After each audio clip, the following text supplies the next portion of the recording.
A long time ago on the podcast, I made a recording about what I noticed to be a trend at the time, which was that my friends in the wedding space were all talking to me about cryptocurrency not cryptocurrency, forex rather, about forex trading and how you could make a killing and why forex trading is better than being in the wedding and the event space, and had several conversations with folks like that. At the time, I thought it was just because it was the flavor of the month and not because it was tied to any fundamentals.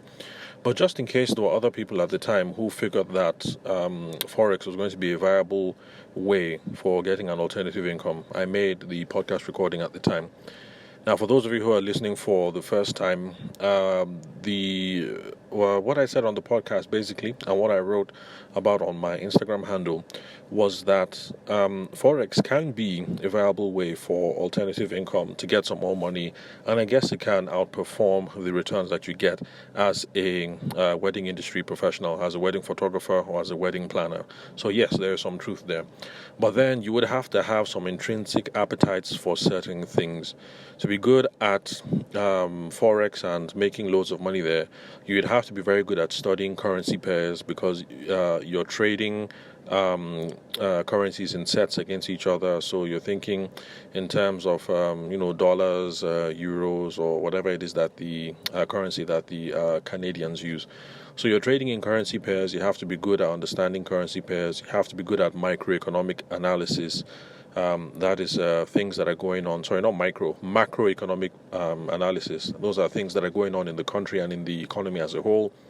You also have to be good at charting and technical analysis, and that is understanding all those really cool, interesting, and beautiful graphs.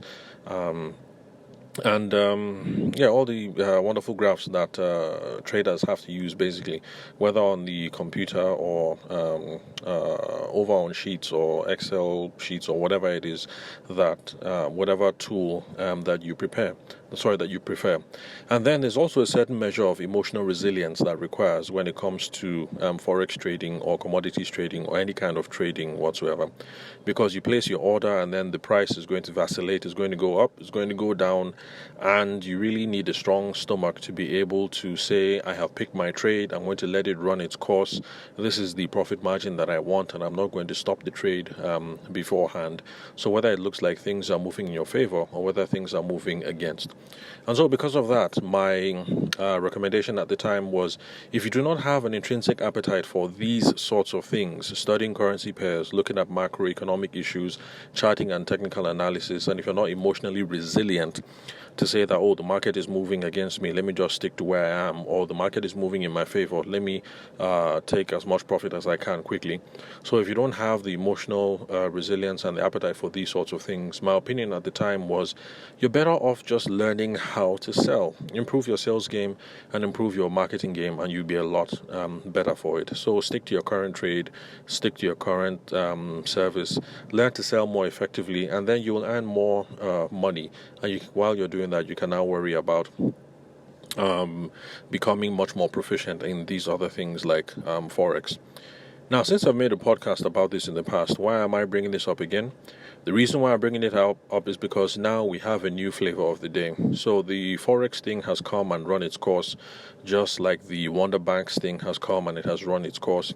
And now currently it's all about cryptocurrency. And so that's the thing. And now we have people in wedding and event spaces wondering if we should all hop in on the cryptocurrency thing.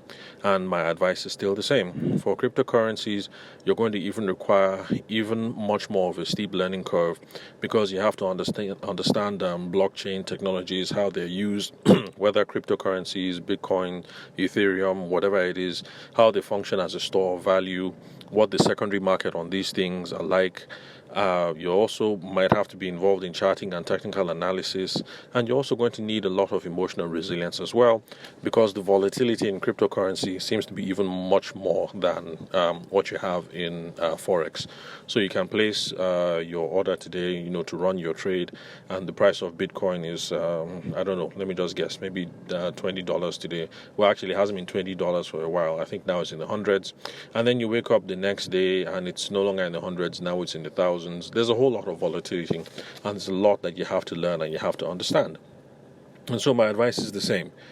Yes, it looks like you can make a killing in cryptocurrency, and people have made a killing in cryptocurrency. I guess it doesn't help that we all know one person or another who seemed to get lucky and cashed out real big. But the advice is still the same.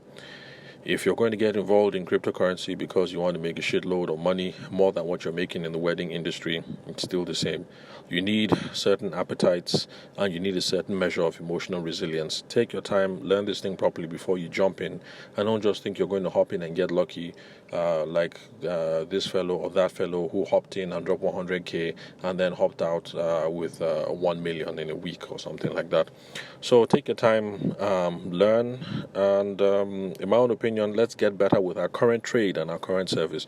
Be a better photographer, learn how to sell yourself better as a cake artist, and be much more professional and learn how to sell yourself and your services as a wedding planner. So do that to get that sustainable, reliable, long-term income while you're busy studying forex and cryptocurrency and whatever thing happens to be the flavor of the month. That outperforms the money that you get from being a wedding industry professional. So I'm not saying don't do forex or don't do cryptocurrency. I'm just saying there's a lot that you have to learn, a lot of foundational stuff before you do that successfully.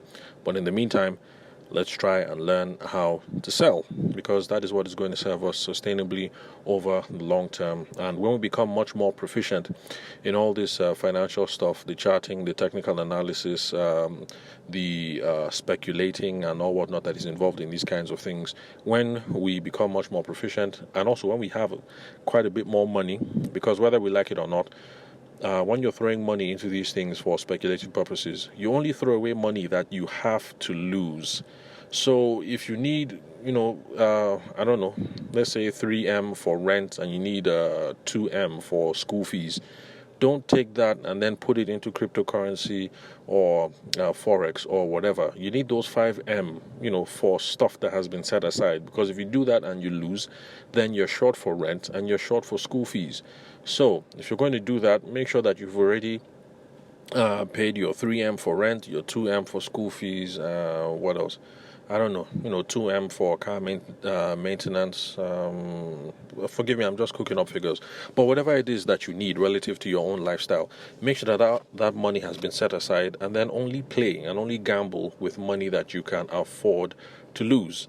So, dealing with cryptocurrency and forex, is that gambling? No, it's not gambling. But the truth of the matter is, if you are not educated in what it is that you're doing, you're more or less gambling, because you're just pulling levers and throwing money around, and you don't understand what is tied to what, and what guarantees what outcomes, and what's a good trade from a bad trade.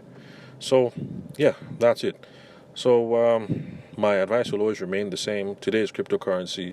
Next year, who knows what it's going to be. But if you intend to be a long-term listener of the podcast, don't be surprised if next year we're having this same conversation again over whatever it is that seems to be the flavor of the month or the week or the year.